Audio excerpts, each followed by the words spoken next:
Hi, everyone. My name is Derek McLeod. This is my wife, Sonia. Hi.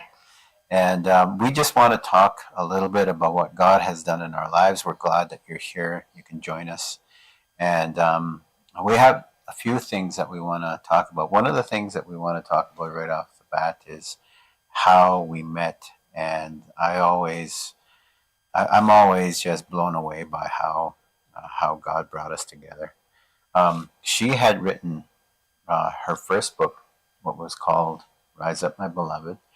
And so she was marketing her book, networking online. And I happened to come across um, one of her posts where she had a picture of herself talking about the book.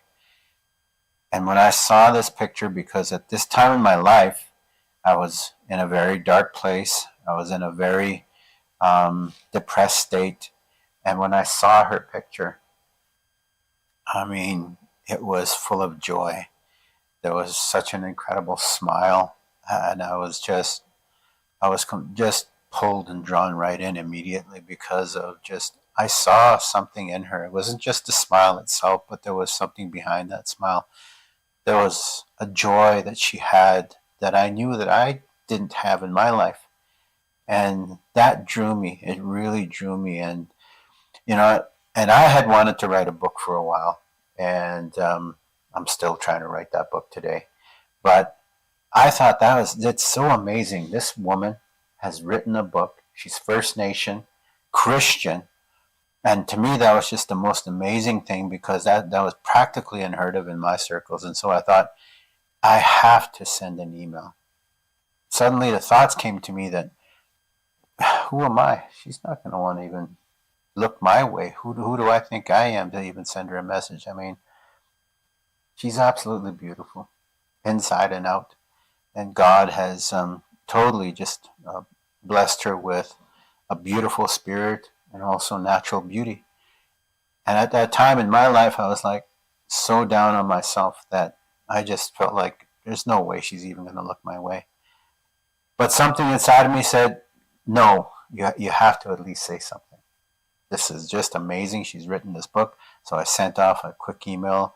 I don't even remember what the email said, but something along the lines of, wow, I think it's so amazing. You're a First Nation woman, Christian, who's written this book. And just wanted to say that. I think it was about a month and a half later before I even heard anything. And I was just blown away by that.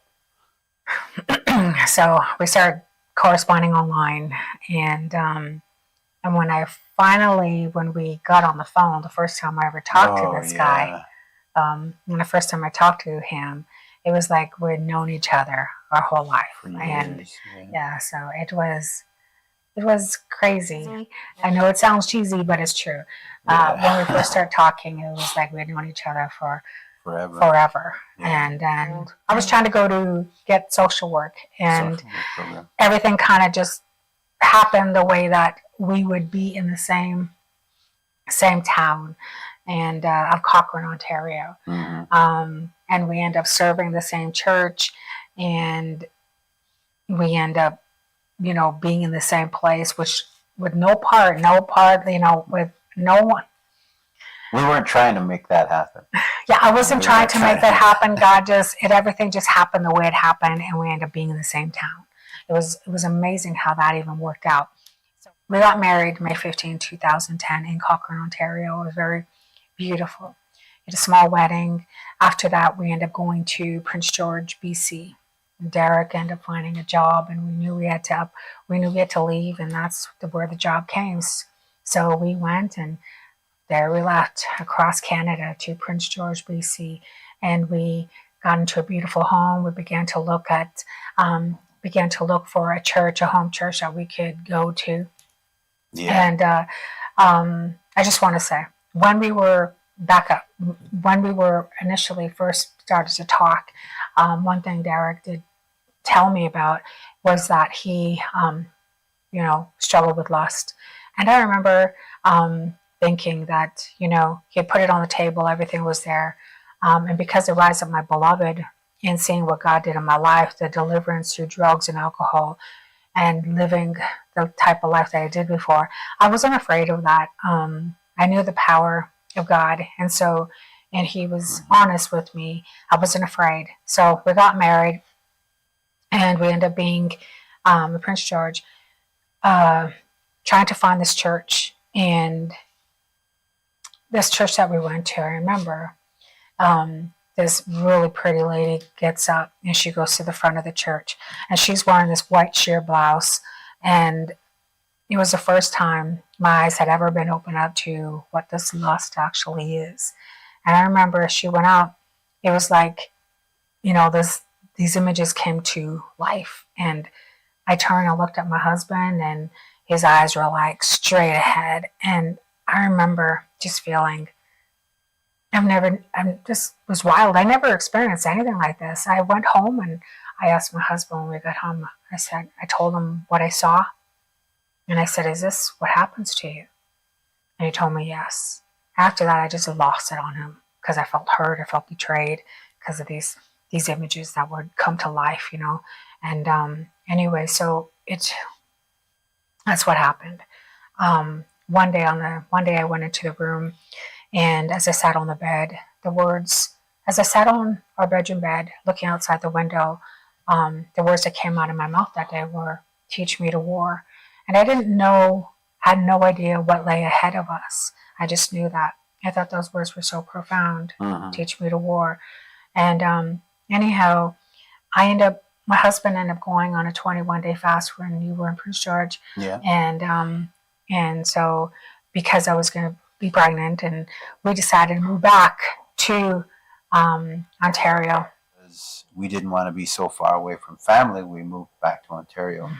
We moved around a couple of places. Joshua was born in Brantford, Ontario. So now we have the two boys, David and Joshua. And we ended up moving to Saskatchewan. Work dried up for me in Ontario at that time. So we went to Saskatchewan, and it was there in Saskatchewan.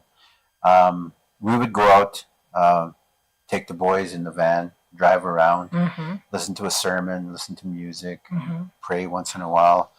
And it was one particular time that really stands out to us. But the presence of God was so profoundly strong at that time. So profoundly strong. It was as if He was sitting right with us. You remember that? Yes. It was like He was right there in the vehicle, and we both knew that He had spoken a very particular word to us. And that word was, "Satan has desired to have you, that he might sift you like wheat. But I have prayed for you that your faith would not fail, and when you are converted, strengthen thy brethren." We didn't really know what that meant at the time, right? We didn't really know. But that's something that down the road, we began to understand why the Lord spoke to us that way. So, as starting our lives and having two small children, and having this family, well, my husband still struggled with lust at this time. And so there was a lot of hurt and wounding, because when we'd go out in public, my husband had a tendency to always look at other women. And one moment in particular, we were seeking deliverance. We were seeking freedom, my husband. And we found a conference, and we were going to go to. Pure Life Conference. Yes, Pure Life. And so we were going to travel, and we had to go through London, Ontario. And on our way, we ended up stopping at a Walmart. And as we made our way to the checkout, there was this beautiful blonde at the checkout. And when we got there, well, my husband was looking at her, and she was looking at him, and I was completely forgotten about. And I felt so hurt. That went so deep into my heart. And that lady, she looked at me, and then I just felt humiliated, because she knew that he was married. That he was with someone. And I got so angry, so hurt, and we ended up leaving the Walmart, and I ended up telling my husband, I was saying some words to him. Next time you can leave with this lady, because I was really hurt. And on the way out now to the vehicle, we get to the vehicle. And I didn't even want to sit in front with him. I was so hurt. So I sat in the back, and I remember crying, and I was saying to the Lord, I'm done. He's hurt me so many times, and he couldn't even control himself from here to the conference. And I remember just crying and the hurt. I ran to the Lord. I remember saying to the Lord, I want out. I want a divorce. I don't want to be with this guy no more. And the Lord spoke to me something so profound that I'll always remember. And it really got a hold of my heart. And what he spoke to me was my people do that to me every day. And that really moved me. And he was right. And I was guilty of this too. In some levels, that I was looking at my husband instead of to him. I was looking at other things, and this was the beginning where God was going to take hold of our lives at this point, and my heart and my husband, and really take us deeper. But I'll always remember that moment when the Lord spoke that to me. And my people do this to me all the time. They do this to me every day. And we do. And it's like the story of Hosea. With Hosea going to go marry Gomer, and Gomer was a prostitute. And this prostitute represents the church, and how the church has become like a harlot. We have many lovers, there's many things and things that we pursue, but God's trying to draw us back to himself. And so it was amazing how all of that come about. So we end up going to that conference. I don't remember, it's all a blur, but I'll never forget what Jesus spoke to me in that car, and how we wound the heart of the Lord. And he's trying to draw us back because he wants us. We're his bride, right? And our marriage should reflect how our intimacy, our marriage should reflect how it is with our relationship with him. Now, fast forward now to 2017, and I heard the Walmart incident, among other incidents, just kind of continued. It came to a head one day. We got into this big argument, and I told my husband, just get out, get out. We had gotten into arguments before, so I assumed he'd be coming back when he left the house, but he didn't this time. He actually boarded a bus, left the city with no intention of coming back to me. And I didn't know where he went. Wouldn't answer his phone. It was a couple of days later I found out where he was. He was, in fact, at his daughter's place, 5 hours away. And he wouldn't talk to me.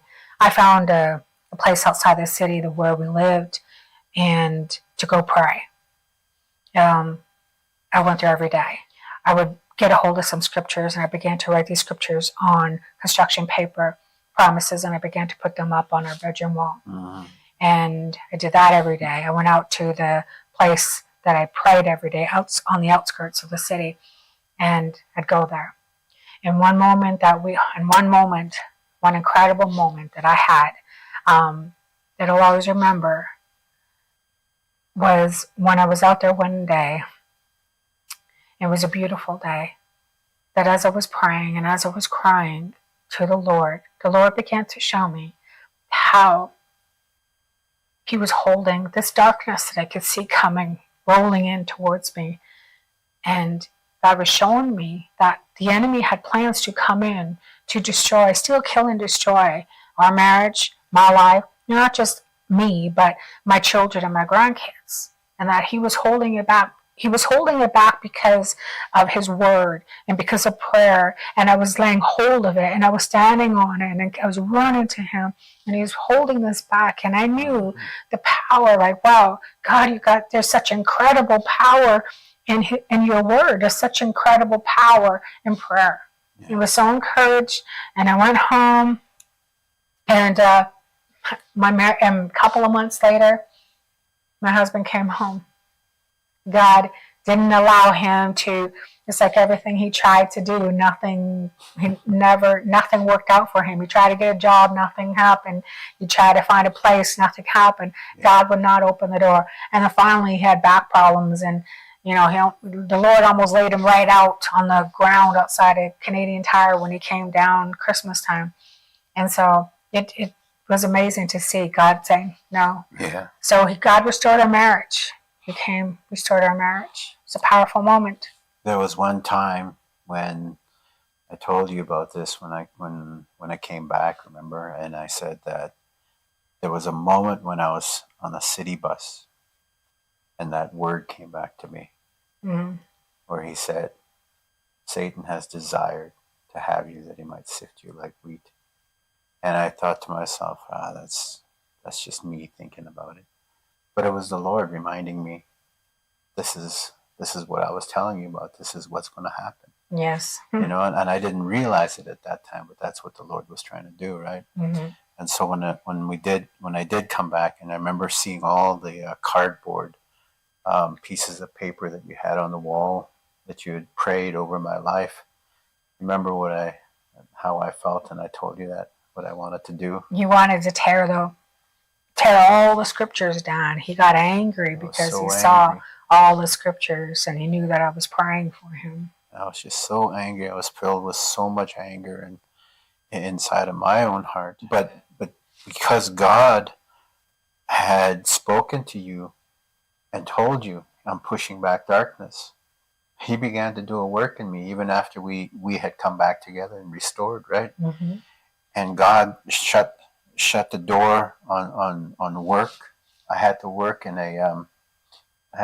a gas station pumping gas, and here I was. I was once a deputy chief of our community, high-paying positions, high-profile positions, and now I was pumping gas. And it was the beginning of what God was doing. He was beginning to humble me, and break me. Yes. And lost our job. I lost my job, and got our vehicle repossessed because we couldn't afford to pay the vehicle anymore, couldn't afford a rent anymore, and we had to move back to Saskatchewan again. And so this was the beginning of where God began to break me down, begin to humble me. And I always remember the one verse that you put on our whiteboard when we moved to Saskatchewan, and it was Isaiah 43:19. Behold, I will do a new thing. Right? Mm-hmm. Shall it not spring forth? Yes. And there's a story to that too. God has, his fingerprints has been all over our home and our marriage. And, we were back in Saskatchewan. Things began to happen in Canada. COVID took place, and there were mandates that were being put in place. And we had decided that this is, let's go. Let's move to the States. When I moved to the States, we were homeless for 6 months. 6 months we had no home, and I couldn't find a job. And I literally applied to hundreds of jobs. And he took us right across the country of the United States, from Pennsylvania right to Arizona. Mm-hmm. And even in that, God showed his faithfulness by providing for us, there were so many times I was on my knees crying because it had always been easy for me to find work, and I couldn't do it this time. It was because God was breaking me down. It was because he was answering the prayers that you had put up on that wall. Let him become a different man. One of the verses that you'd put up. One of the things is, like when you're married, your spouse, everything about them. And I knew my husband. We were both ordained in 2012, I think. 2011, 2011. Yeah. So my husband knew the word. But one of the things that I knew is that there was no prayer life. Yeah, my husband had a hard time praying. And he had a hard time where he was struggling with lust. And I knew it. I could see it. He carried a lot of anger through the years. And shame and all of this. So I'd see it. It was like this vicious cycle that I'd see throughout the years. But so I just wanted to say that before we left Canada, when he was talking about the verse in Isaiah, I'll do a new thing. That was the only scripture that we had in the living room. That's right. I had it on a whiteboard. It was the only scripture that I put there, that behold, I will do a new thing. And then we went to the U.S. And so I wanted to say that because it was such a verse that God has been bringing us to over and over again. Yeah. And so we come to the U.S. and after the time of being homeless, God began to settle us. And he worked at the men's mission. I worked at men's the homeless mission. Yeah, but that's the men's mission in Harrisburg, and I worked at the women's mission in Harrisburg as well. And during the time that my husband was there, I'll always remember that because I remember in our 3-story walk-ups, there was this young girl who lived in our apartment building, and she was very attractive. But the Lord showed me that even this He was going to use, because these things, these things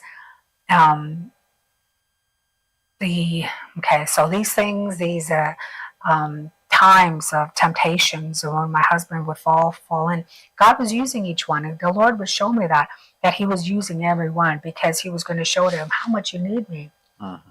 And so anyway, that was that. And my husband, I could still knew when I recognized when it was around. I discerned when the spirit of lust was around, and I knew my husband. I was getting weary of it. I still feel it. I could still see it on him. And then this one day, he just started to say, I'm going to start getting up at 5:15. And because I know him, I knew that he'd start something and he'd quit within a few weeks, a couple of weeks. A few days, actually. Yeah. Yeah. And he wouldn't continue in it. He's right. It would be only a few days and he'd quit. And but this time, he continued in it. And I'd watch. I didn't say nothing. I would just watch. 1 week went by. And then the second week came in and he was still going. And I was really surprised. I'm telling you, I was surprised. But the most incredible thing that I started to see was that my husband at times would come in the morning and I'd hear him singing a tune. I'd hear him, just a song on his heart. And he kept going with these 5:15 mornings. And it was amazing to see. My husband was beginning to change, There was a turning now. And I started it. My husband, it wasn't like I was walking on eggshells with him. God was doing something deep in his heart now. And I could see it. I could talk to him. And it wasn't, he wouldn't shut down anymore. So there were things that God began to do. It was amazing. Even the Bethesda Men's Mission, the house itself began to, these men were hard. Mm-hmm. And, he, remember the first weekend that he started working, he was like, I don't want to look after, like these kids. He felt like he was babysitting. But by the time that God had finished up, and by the time during this time, God was beginning to stir up his heart, and he began to love these men. Yes. And God began to do a new work, and he began to see himself in these men, his hardness and his, his lack thereof of God. And God, he just started to take my husband deeper. It was amazing to see. And then when I started working at the Bethesda Women's Mission, I knew I had to, the Lord put on my heart to start writing back in around 2017. We were back in London.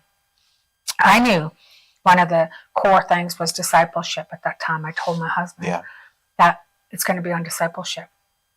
I didn't know really what God was really saying, that the core thing is discipleship in a life. That's right. But I was going to start to pen. I was going to start writing out my book. And I started writing while I was working at Bethesda Women's Mission. And I had an office there to start writing.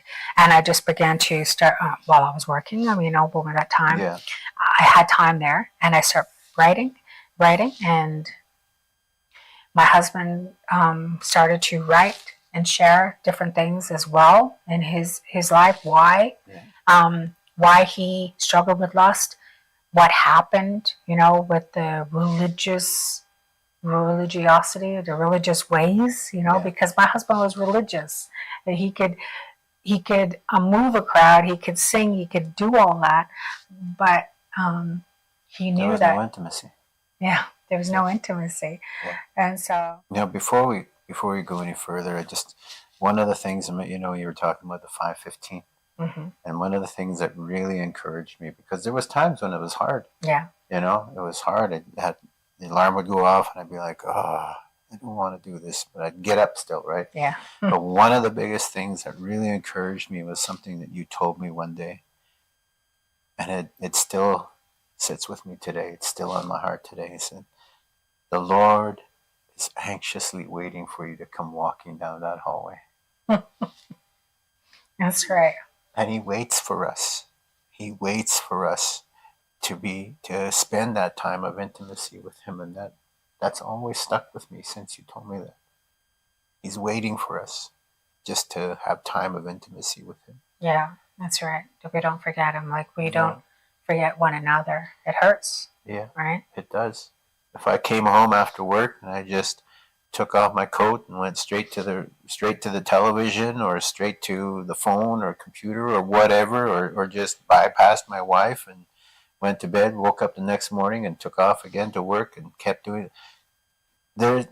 That's not intimacy. Mm-hmm. That's not marriage. That's not what God wants.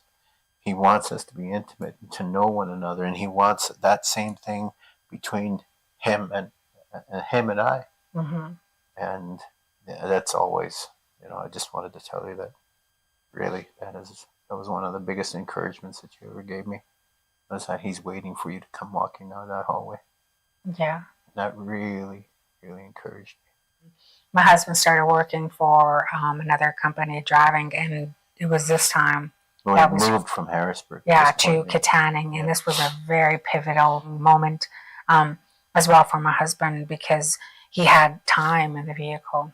And I love the time that God began to really speak to your heart, how you were wounding him, how you hurt him. Yeah. And so these times that my husband began to know the Lord, that God does in fact feel, he does in fact. That was huge. Yeah. And he does in fact desire that intimacy, that relationship with us. And so it was amazing. And so now we have Teach Me to War, and it's our story, how God just came in and moved. Yeah. Because of prayer and because of holding on to the promises of God. Like, I'm not letting my marriage go. I'm going to hold on. And we stand on John 17. Yes. Like how God and the Father are one.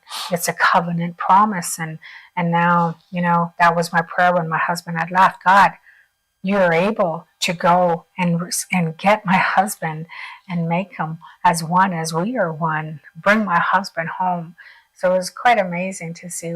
Amazing what God can do. We love the Lord. It's amazing. Yes. So we ended up being called out to Winnipeg to go and speak to at a conference out there. And this is because of the book. Because Teach Me to War, someone got a copy of Teach Me to War. Yep. Yeah. And what ended up happening is that the Indian Life, Intertribal Life magazine, got a copy of the book. And then that's when they said, we'd like you to come, right? Mm-hmm. Winnipeg. Yes. Yeah. Yeah. And then that friend, it was good. It was a good conference. First time sharing our story. Yeah. It was really good. Yeah. Exciting to be able to share it was powerful. Our lives. And the word that is very loud and clear is the word that God spoke to us at Jesus warned Peter about. Satan desires to sift you as wheat, but when you are converted, go and strengthen your brethren. And we're ready to do that. We're ready because we know we were almost destroyed. We know what the enemy wants to do. Yeah. We see how he tried to destroy our marriage, and we see how he's destroying marriages all over the US and Canada. And we see the destruction, especially among our Native people, how there's so much devastation in the home and in the families, but God has given us a message. Yeah. And that's to take that message to those families. Yeah. Because we have an enemy who's relentless, and he's not going to, doesn't quit, but we have a God who's greater. Yes. And so it's amazing to see what he's doing. So this is where our heart's desire now is to go and do just what he's asked us to do. If you want to be a part of this, you can reach out, message, and we would love to hear from you. You can always go to our website, DerekandSonia.com, and you can reach out to us through there as well. If you feel burdened, if you feel like I want to help, reach out, please. Yes. And we will also be in contact. We will be sending out a monthly newsletter. Yeah. So you'll know what we're doing, and prayer requests or anything like that. So. Yeah. But I hope you enjoyed this incredible. Yeah, we hope we can do more like this. Mm-hmm. This was really good. Yeah. I think we'd like to provide. I mean, there's so many things that the Lord did. Before we go, one quick thing. The verse that you put on the wall, on the whiteboard, behold, I will do a new thing. Do you remember the end of the year banquet at the Thursday Mission? Yes. I was going to get to this part, but I completely forgot, so I'm so glad you brought that up. Do you want to, or do you want me to? Go ahead. Okay, so I'm not kidding. At the end of the year banquet, where we worked. So for context, our wedding colors are black and white. They were black, red, and white. Yeah. Black, red, and white. And anyhow, when we get to this banquet, the table that was set before us is all red and black, white, and white. We couldn't believe it. We sat down. It was so nice. Yeah. The conference started, and the the presentation, or the screen. The theme verse, actually. The theme. So we had a itinerary. Yeah, little schedule of events. And then on the big screen behind us, we both saw it, and it was the verse, "Behold, I will do a new thing." And we just knew, like, this was God. What are you doing? It was amazing. Yeah. He set our colors in front of us. He reminded us of the verse, and it's just been amazing how God has weaved and done everything. He has. Yes. And he is doing a new thing, and he has done a new thing. He has been doing a new thing. And he still is doing a new thing. Yes, he's been doing a new thing. It's amazing. I love you. I love you too.